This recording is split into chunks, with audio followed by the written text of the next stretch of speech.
श्री गणेशाय नमः। श्री शिवाय नमस्तुभ्यं। श्री शिवाय नमस्तुभ्यं। वायवीय संहिता अध्याय 32।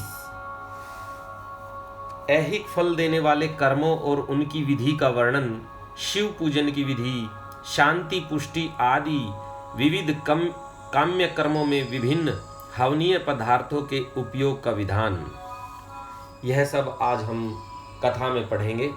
आप सभी शिव भक्तों से अनुरोध है कि वो चैनल को लाइक, सब्सक्राइब और कमेंट्स में हर हर महादेव अवश्य लिखें। चैनल को शेयर भी करते रहें ताकि और भी जो शिव भक्त हैं वह कथा को सुन सकें। अब कथा इस प्रकार है। उपमन्यु कहते हैं, श्री कृष्ण, यह मैंने तुमसे इहलोक और परलोक में सिद्धि प्रदान करने वाला कर्म बताया है, जो उत्तम तो है ही, इसमें क्रिया, जप, तप और ध्यान का समुच्चय भी है। अब मैं शिव भक्तों के लिए यही फल देने वाले पूजन, होम, जप, ध्यान, तप और दान में महान कर्म का वर्णन करता हूँ। मंत्रार्थ के श्रेष्ठ ज्ञाता को चाहिए कि वह पहले मंत्र को सिद्ध करे, अन्यथा इष्ट सिद्धिकारक कर्म भी फलद नहीं होता। मंत्र सिद्ध कर लेने पर भी जिस कर्म का फल किसी प्रबल अदृष्ट के कारण प्रतिबद्ध हो, उसे विद्वान पुरुष सहसा न करें। उस प्रतिबंधक का यहाँ निवारण किया जा सकता है। कर्म करने के पहले ही शकुन आदि करके उसकी परीक्षा कर लें और प्रतिबंधक का पता लगने पर उसे दूर करने का प्रयत्न करें। जो मनुष्य ऐसा न करके मोहवश ऐहिक फल देने वाले कर्म का अनुष्ठान करता है, वह उससे फल का भागी नहीं होता और जगत में उपहास का पात्र बनता है। जिस पुरुष को विश्वास न हो, वह ऐहिक फल देने वाले कर्म का अनुष्ठान कभी न करें, क्योंकि उसके मन में श्रद्धा नहीं रहती और श्रद्धाहीन पुरुष को उस कर्म का फल नहीं मिलता। किया कर्म निष्फल हो जाए तो भी उसमें देवता का कोई अपराध नहीं है, क्योंकि शास्त्रोक्त विधि से ठीक ठीक कर्म करने वाले पुरुषों को यही फल की प्राप्ति देखी जाती है। जिसने मंत्र को सिद्ध कर लिया है, प्रतिबंधक को दूर कर दिया है, मंत्र पर विश्वास रखता है और मन में श्रद्धा से युक्त है, वह साधक कर्म करने पर उसके फल को अवश्य पाता है। उस कर्म के फल की प्राप्ति के लिए ब्रह्मचर्य परायण होना चाहिए। रात में हविष्य भोजन करे, खीर या फल खाकर रहें। हिंसा आदि जो निषिद्ध कर्म हैं उन्हें मन से भी न करें। सदा अपने शरीर में भस्म लगाएं, सुंदर पवित्र वेशभूषा धारण करें और पवित्र रहें।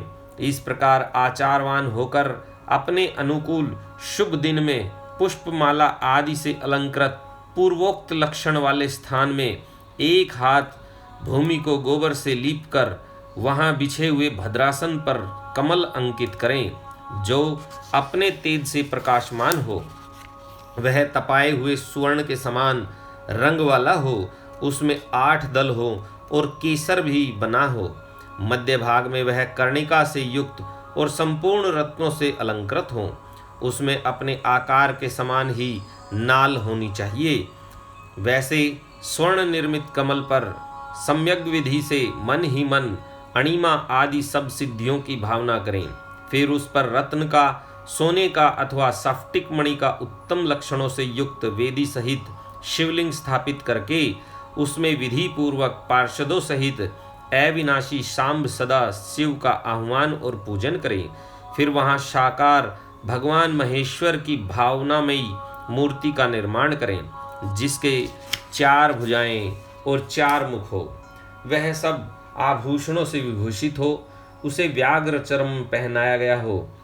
उसके मुख पर कुछ कुछ हास्य की छटा छा रही हो।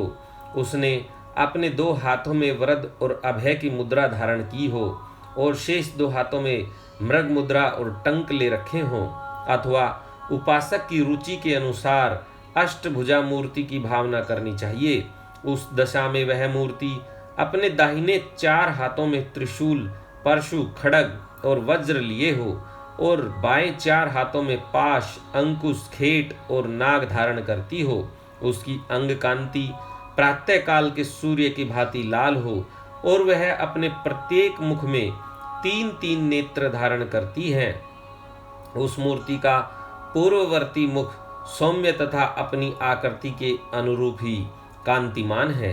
दक्षिणवर्ती मुख नील मेघ के समान श्याम और देखने में भयंकर है।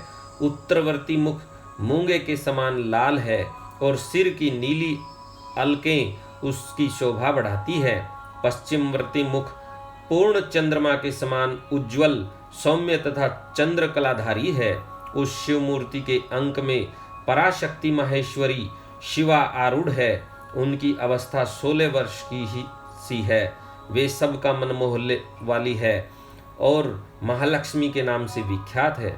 इस प्रकार भावनामयी मूर्ति का निर्माण और सकलीकरण करके उनमें मूर्तिमान परम कारण शिव का आह्वान और पूजन करें। वहां स्नान कराने के लिए कपिला गाय के पंचगव्य और पंचामृत का संग्रह करें। विशेषतः चूर्ण और बीज को भी एकत्रित करें। फिर पूर्व दिशा में मंडल बनाकर उसे रत्न चूर्ण आदि से अलंकृत करके कमल की कर्णिका में ईशान कलश की स्थापना करें। तत्पश्चात उसके चारों ओर सधोजात आदि मूर्तियों के कलशों की स्थापना करें। इसके बाद पूर्व आदि 8 दिशाओं में क्रमशः विधेश्वर के 8 कलशों की स्थापना करके उन सबको तीर्थ के जल से भर दें और कंठ में सूत लपेट दें। फिर उनके भीतर पवित्र द्रव्य छोड़कर मंत्र और विधि के साथ साड़ी या धोती आदि वस्त्र से उन सब कलशों को चारों ओर से आच्छादित कर दें। तदंतर मंत्रोच्चारण पूर्वक उन सब में मंत्र न्यास करके स्नान का समय आने पर सब प्रकार के मांगलिक शब्दों और वादों के साथ पंचगव्य आदि के द्वारा परमेश्वर शिव को स्नान कराएं। कुशोदक, स्वर्णोदक और रत्नोदक आदि को जो गंध पुष्प आदि से वासित और मंत्र सिद्ध हों कर्मशः ले लेकर मंत्रोच्चारण पूर्वक उनके द्वारा महेश्वर को नहलाएं। फिर गंध पुष्प और दीप आदि निवेदन करके पूजा कर्म संपन्न करें। आलेपन या उबटन कम से कम 1 पल और अधिक से अधिक 11 पल हों।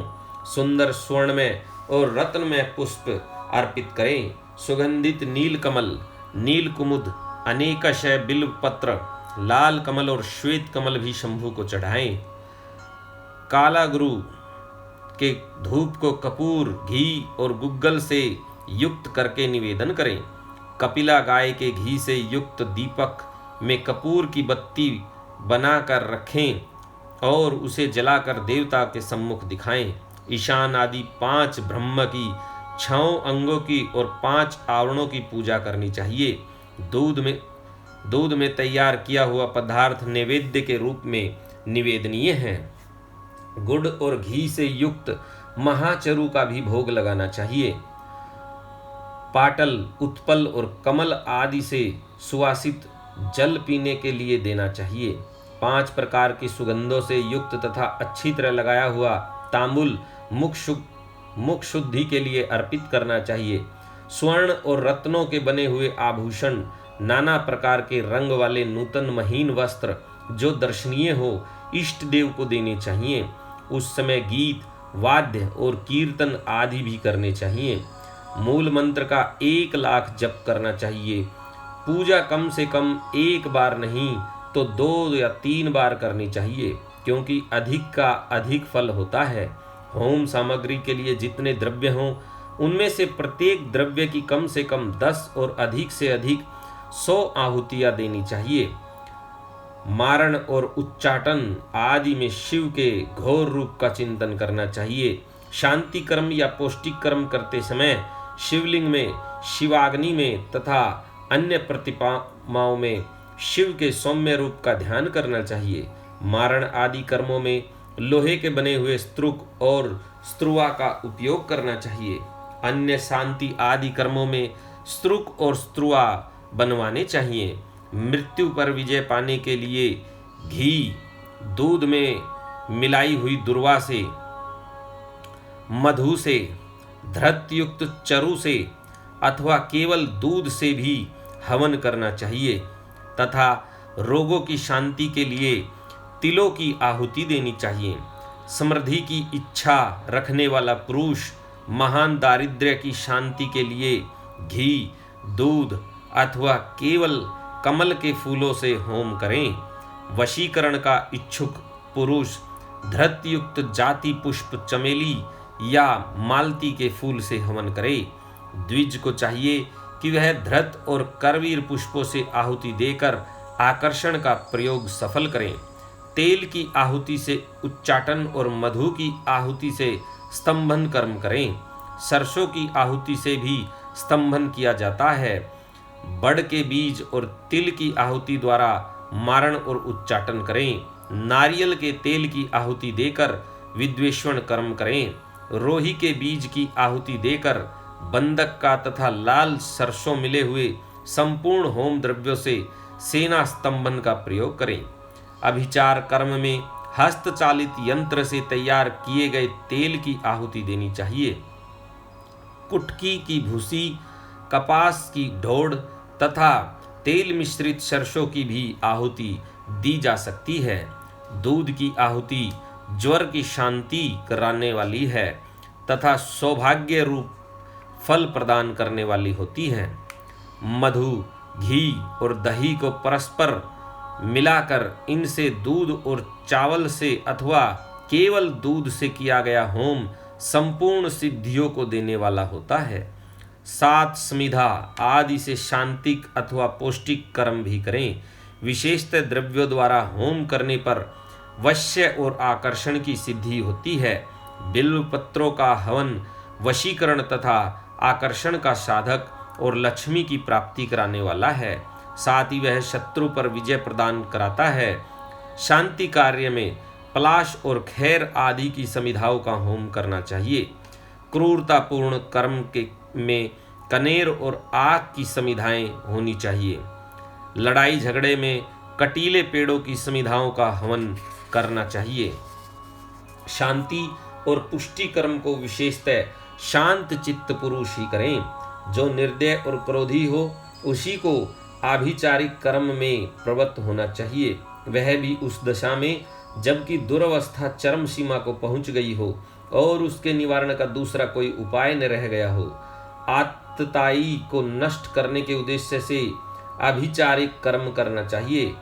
अपने राष्ट्रपति को हानि पहुंचाने के उद्देश्य से आभिचारिक कर्म कदापि नहीं करना चाहिए।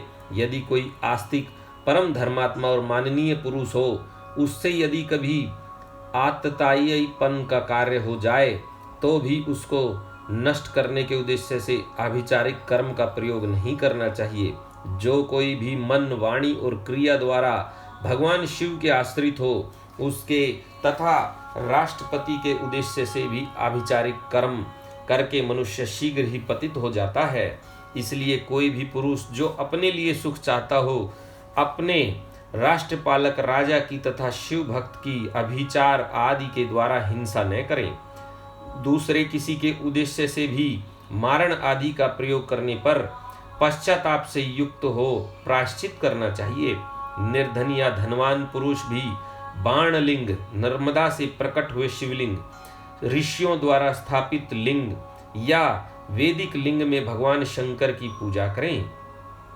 जहां ऐसे लिंग का अभाव हो वहां स्वर्ण और रत्न के बने हुए शिवलिंग में पूजा करनी चाहिए।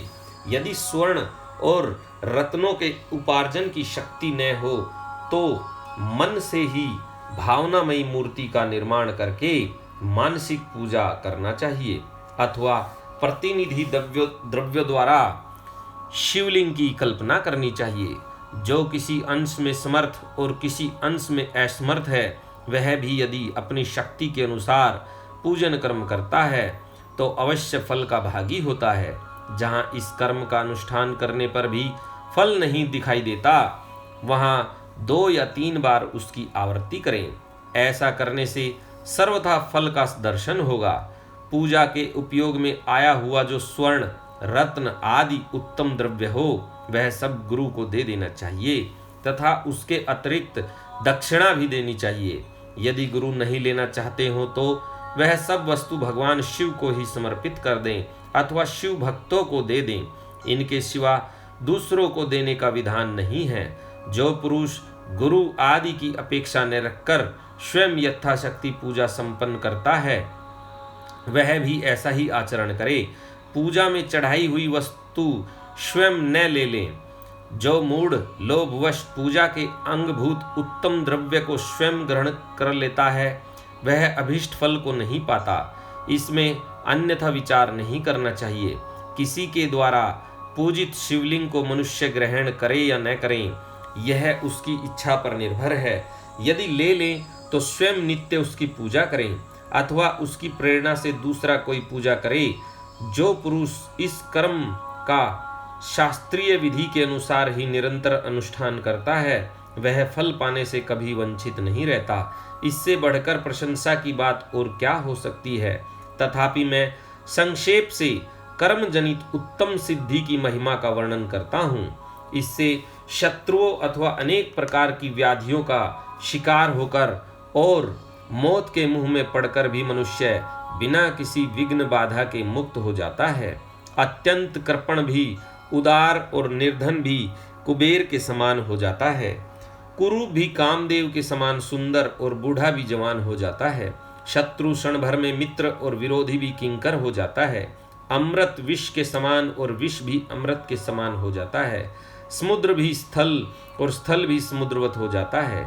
गड्ढा पहाड़ जैसा ऊंचा और पर्वत भी गड्ढे के समान हो जाता है। अग्नि सरोवर के समान शीतल और सरोवर भी अग्नि के समान दाहक बन जाता है। उद्यान जंगल और जंगल उद्यान हो जाता है। शूद्र मृग सिंह के समान शौर्यशाली और सिंह भी क्रीड़ा मृग के समान आज्ञा पालक हो जाता है।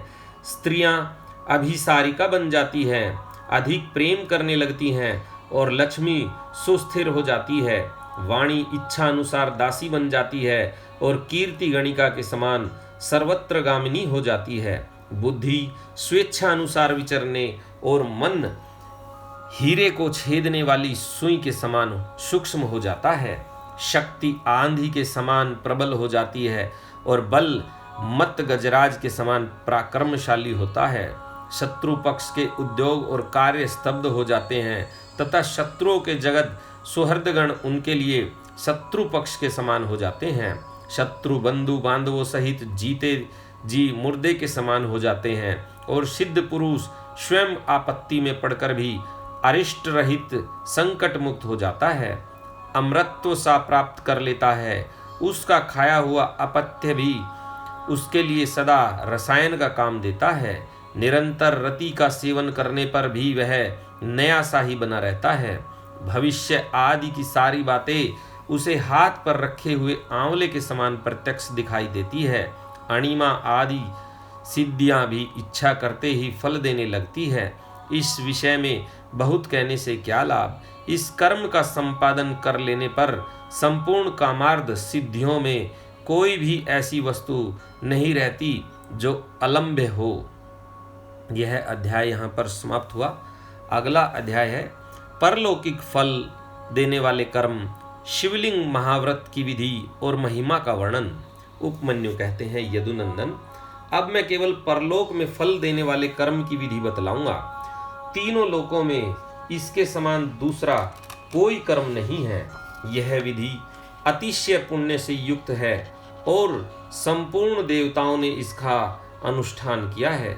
ब्रह्मा, विष्णु, रुद्र, इंद्रादि, लोकपाल, सूर्यादि, नवग्रह, विश्वामित्र और वशिष्ठ आदि ब्रह्मवेत्ता महर्षि, श्वेत, अगस्त्य, ददीची तथा हम सरीखे शिव भक्त, नंदीश्वर, महाकाल और भृंगीश आदि गणेश्वर, पातालवासी दैत्य, शेष आदि महानाग, सिद्ध, यक्ष, गंधर्व, राक्षस, भूत और पिशाच, इन सब ने अपना अपना पद प्राप्त करने के लिए इस विधि का अनुष्ठान किया है। इस विधि से ही सब देवता देवत्व को प्राप्त हुए हैं।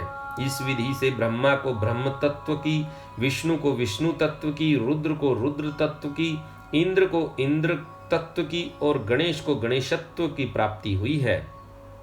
श्वेत चंदन युक्त जल से लिंग स्वरूप शिव और शिवा को स्नान कराकर प्रफुल्ल श्वेत कमलों द्वारा उनका पूजन करें।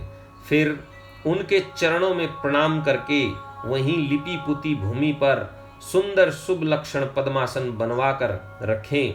धन हो तो अपनी शक्ति के अनुसार सोने या रत्न आदि का पद्मासन बनवाना चाहिए। कमल के केसरों के मध्य भाग में अंगुष्ठ के बराबर छोटे से सुंदर शिवलिंग की स्थापना करें। वह सर्वगंधमय और सुंदर होना चाहिए। उसे दक्षिण भाग में स्थापित करके बिल्व पत्रों द्वारा उसकी पूजा करें। फिर उसके दक्षिण भाग में अगुरु, पश्चिम भाग में मैनसिल, उत्तर भाग में चंदन और पूर्व भाग में हरिताल चढ़ाएं। फिर सुंदर सुगंधित विचित्र पुष्पों द्वारा पूजा करें। सब और काले अगुरु और गुग्गल की धूप दे। अत्यंत महीन और निर्मल वस्त्र निवेदन करें। धृत मिश्रित खीर का भोग लगाएं। घी के दीपक जलाकर रखें। मंत्रोच्चारण पूर्वक सब कुछ चढ़ाकर परिक्रमा करें। भक्ति भाव से देवेश्वर शिव को प्रणाम करके उनकी स्तुति करें और अंत में त्रुटियों के लिए क्षमा प्रार्थना करें। तत्पश्चात शिव पंचाक्षर मंत्र से संपूर्ण उपहारों सहित वह शिवलिंग शिव को समर्पित करें और स्वयं दक्षिणामूर्ति का आश्रय लें। जो इस प्रकार पंचगंध में शुभ लिंग की नित्य अर्चना करता है वह सब पापों से मुक्त हो शिवलोक में प्रतिष्ठित होता है। यह शिवलिंग महाव्रत सब व्रतों में उत्तम और गोपनीय है। तुम भगवान शंकर के भक्त हो, इसलिए तुमसे इसका वर्णन किया है। जिस किसी को इसका उपदेश नहीं करना चाहिए, केवल शिव भक्त को ही इसका उपदेश देना चाहिए। प्राचीन काल में भगवान शिव ने ही इस व्रत का उपदेश दिया था। तदंतर लिंग की कारण रूपता तथा लिंग प्रतिष्ठा एवं पूजा की व्याख्या करके उपमन्यु ने कहा, यदुनंदन, यदि कोई स्थापित शिवलिंग न मिले तो शिव के स्थानभूत जल, अग्नि, सूर्य तथा आकाश में भगवान शिव का पूजन करना चाहिए। यह अध्याय यहाँ पर समाप्त हुआ। अगला अध्याय है योग के अनेक भेद, उसके 8 और 6 अंगों का विवेचन, यम, नियम, आसन, प्राणायाम, 10 विध प्राणों को जीतने की महिमा, प्रत्याहार, धारणा, ध्यान और समाधि का निरूपण। श्री कृष्ण ने कहा, भगवान आपने ज्ञान, क्रिया और चर्या का संक्षिप्त सार उद्धृत करके मुझे सुनाया है। यह सब श्रुति के समान आदरणीय है और इसे मैंने ध्यान पूर्वक सुना है। अब मैं अधिकार, अंग, विधि और प्रायोजन सहित परम दुर्लभ योग का वर्णन सुनना चाहता हूँ। यदि योग आदि का अभ्यास करने से पहले ही मृत्यु हो जाए तो मनुष्य आत्मघाती होता है। अतः आप योग का ऐसा कोई साधन बताइए जिसे शीघ्र सिद्ध किया जा सके, जिससे कि मनुष्य को आत्मघाती न होना पड़े। योग का वह अनुष्ठान, उसका कारण, उसके लिए उपयुक्त समय, साधन तथा उसके भेदों का तारतम्य क्या है? उपमन्यु बोले, श्री कृष्ण तुम सब प्रश्नों के तारतम्य के ज्ञाता हो, इसलिए मैं इन सब बातों पर क्रम से प्रकाश डालूंगा। तुम एकाग्रचित होकर सुनो। जिसकी दूसरी वृत्तियों का निरोध हो गया है, ऐसे चित्त की भगवान शिव में जो निश्चल वृत्ति है, उसी को संक्षेप से योग कहा गया है। यह योग 5 प्रकार का है: मंत्र योग, स्पर्श योग, भाव योग, अभाव योग और महायोग। मंत्र जप के अभ्यासवश मंत्र के वाच्यार्थ में स्थित हुई विक्षेप रहित जो मन की वृत्ति है, उसका नाम मंत्र योग है। मन की वही वृत्ति जब प्राणायाम को प्रधानता दे तो उसका नाम स्पर्श योग होता है। वही स्पर्श योग जब मंत्र के स्पर्श से रहित हो तो भाव योग कहलाता है। जिससे संपूर्ण विश्व के रूप मात्र का अवयव विलीन तिरोहित हो जाता है, उसे अभाव योग कहा गया है, क्योंकि उस समय सद्वस्तु का भी भान नहीं होता। जिससे एकमात्र उपाधि शून्य शिव स्वभाव का चिंतन किया जाता है और मन की वृत्ति शिवमयी हो जाती है, उसे महायोग कहते हैं। देखे और सुने गए लौकिक और परलौकिक विषयों की ओर से जिसका मन विरक्त हो गया हो, उसी का योग में अधिकार है, दूसरे किसी का नहीं है।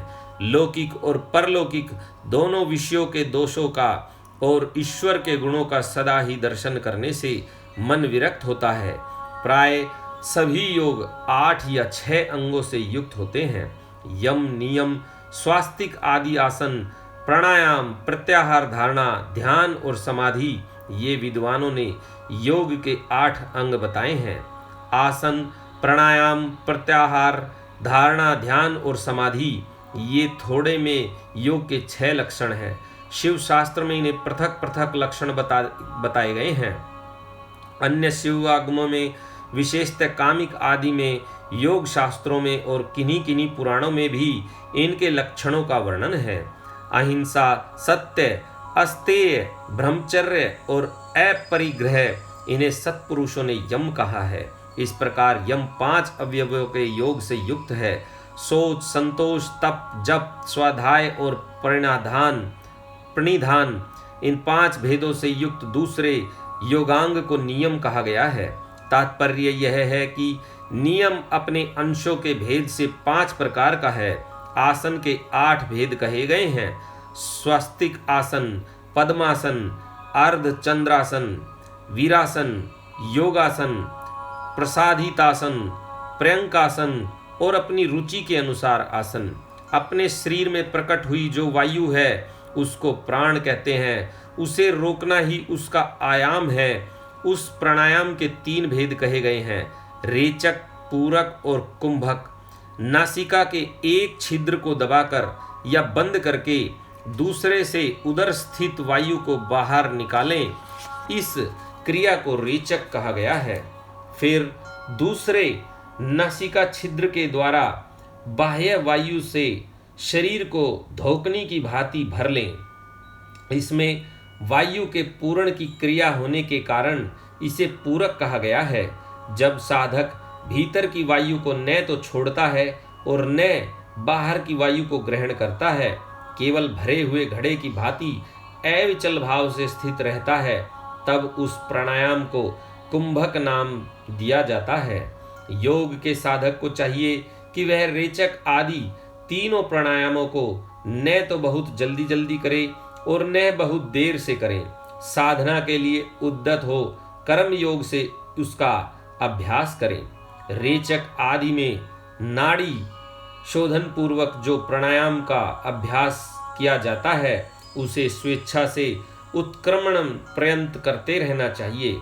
यह बात योग शास्त्र में बताई गई है। कनिष्ठ आदि के कर्म से प्राणायाम 4 प्रकार का कहा गया है। मात्रा और गुणों के विभाग तारतम्य से ये भेद बनते हैं। 4 भेदों में से जो कनियक या कनिष्ठ प्राणायाम है, यह प्रथम उद्घात कहा गया है। उद्घात का अर्थ नाभि मूल से प्रेरणा की हुई वायु का सिर में टक्कर खाना है। यह प्राणायाम में देश, काल और संख्या का परिमाण है। इसमें 12 मात्राएं होती है। मध्यम प्राणायाम द्वितीय उद्घात है, उसमें 24 मात्राएं होती है। उत्तम श्रेणी का प्राणायाम तृतीय उद्घात है, उसमें 36 मात्राएं होती हैं। उससे भी श्रेष्ठ जो सर्वोत्कृष्ट चतुर्थ प्राणायाम है, वह शरीर में श्वेद और कंप आदि का जनक होता है। योगी के अंदर आनंद जनित रोमांच, नेत्रों से अश्रुपात, जल्प, भ्रांति और मूर्छा आदि भाव प्रकट होते हैं। घुटने के चारों ओर प्रदक्षिण क्रम से न बहुत जल्दी और न बहुत धीरे धीरे चुटकी बजाएं। घुटने की एक परिक्रमा में जितनी देर तक चुटकी बजती है, उस समय का मान 1 मात्रा है। मात्राओं को क्रमशः जानना चाहिए। उद्घात कर्म योग से नाड़ी शोधन पूर्वक प्राणायाम बताया करना चाहिए। प्राणायाम के 2 भेद बताए गए हैं, अगर्भ और सगर्भ। जप और ध्यान के बिना किया गया प्राणायाम अगर्भ कहलाता है और जप तथा ध्यान के सहयोग पूर्वक किए जाने वाले प्राणायाम को सगर्भ कहते हैं। अगर्भ से सगर्भ प्राणायाम 100 गुना अधिक उत्तम है।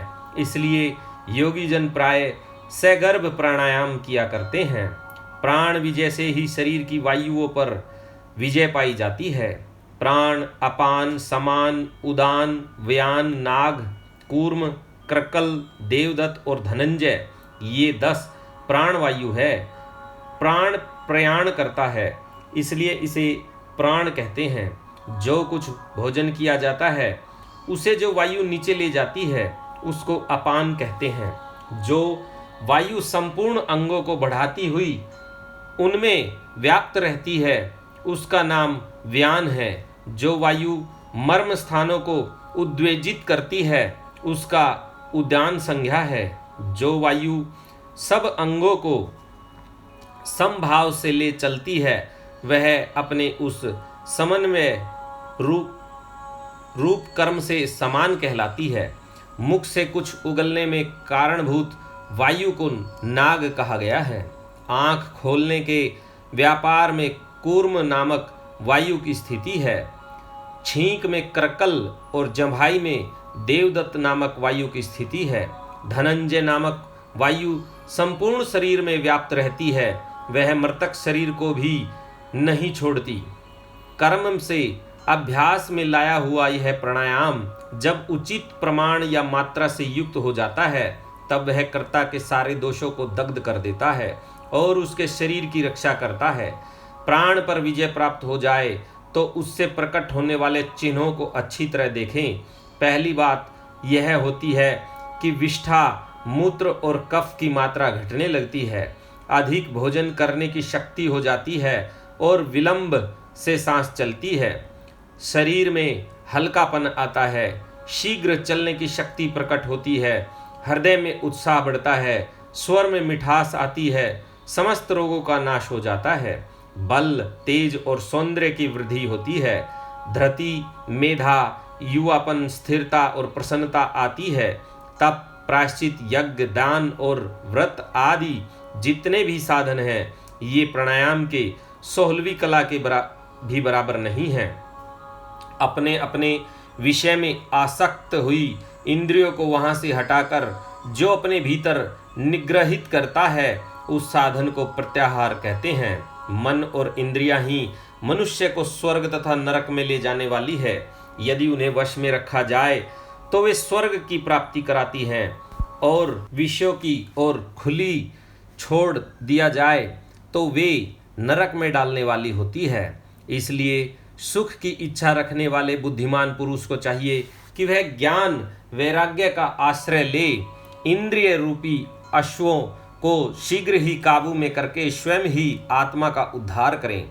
चित्त को किसी स्थान विशेष में बांधना, किसी ध्येय विशेष में स्थिर करना, यही संक्षेप से धारणा का स्वरूप है। एकमात्र शिव ही स्थान है, दूसरा नहीं, क्योंकि दूसरे स्थानों में त्रिविध दोष विद्यमान है।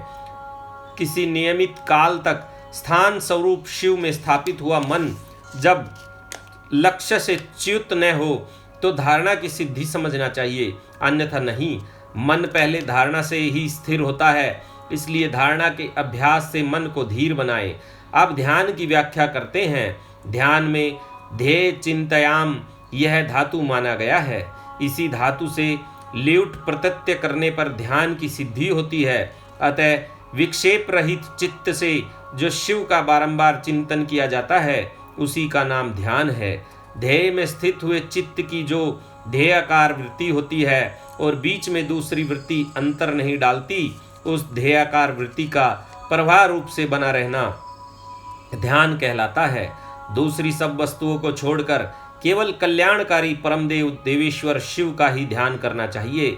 वे ही सबके परम ध्येय हैं। यह अथर्ववेद की श्रुति का अंतिम निर्णय है। इसी प्रकार शिवा देवी भी परम ध्येय है। ये दोनों शिवा और शिव संपूर्ण भूतों में व्याप्त है। श्रुति, स्मृति एवं शास्त्रों से यह सुना गया है कि शिवा और शिव सर्वव्यापक, सर्वदा उदित, सर्वज्ञ एवं नाना रूपों में निरंतर ध्यान करने योग्य हैं। इस ध्यान के 2 प्रयोजन जानने चाहिए। पहला है मोक्ष और दूसरा प्रयोजन है अणिमा आदि सिद्धियों की उपलब्धि। ध्याता, ध्यान, ध्येय और ध्यान प्रयोजन, इन चारों को अच्छी तरह जानकर योगवेत्ता पुरुष योग का अभ्यास करे।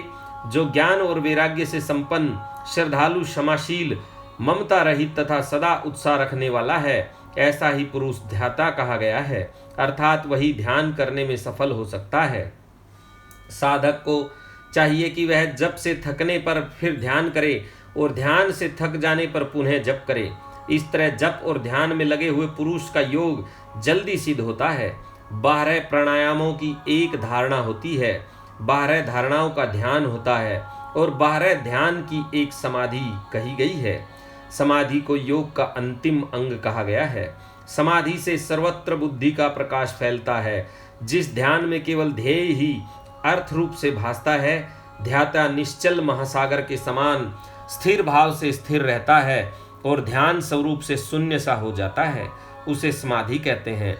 जो योगी ध्येय में चित्त को लगाकर सुस्थिर भाव से उसे देखता है और बुझी हुई आग के समान शांत रहता है, वह समाधिस्थ कहलाता है। वह न सुनता है, न सूंघता है, न बोलता है, न देखता है, न स्पर्श का अनुभव करता है, न मन से संकल्प विकल्प करता है, न उसमें अभिमान की वृत्ति का उदय होता है और न वह बुद्धि के द्वारा ही कुछ समझता है, केवल काष्ठ की भांति स्थिर रहता है। इस तरह शिव में लीन चित्त हुए योगी को यहाँ समाधिस्थ कहा जाता है। जैसे वायु रहित स्थान में रखा हुआ दीपक कभी हिलता नहीं है, निस्पंद बना रहता है, उसी तरह समाधि निष्ठ शुद्ध चित्त योगी भी उस समाधि से कभी विचलित नहीं होता, इस सुस्थिर भाव से स्थिर रहता है। इस प्रकार उत्तम योग का अभ्यास करने वाले योगी के सारे अंतराय शीघ्र नष्ट हो जाते हैं और संपूर्ण विघ्न भी धीरे धीरे दूर हो जाते हैं। यह अध्याय यहाँ पर समाप्त हुआ। आज की कथा को हम यहीं पर विराम करते हैं। आप सभी शिव भक्तों से अनुरोध है कि वो चैनल को सब्सक्राइब करें अगर नहीं किया है तो, और चैनल को शेयर करते रहें।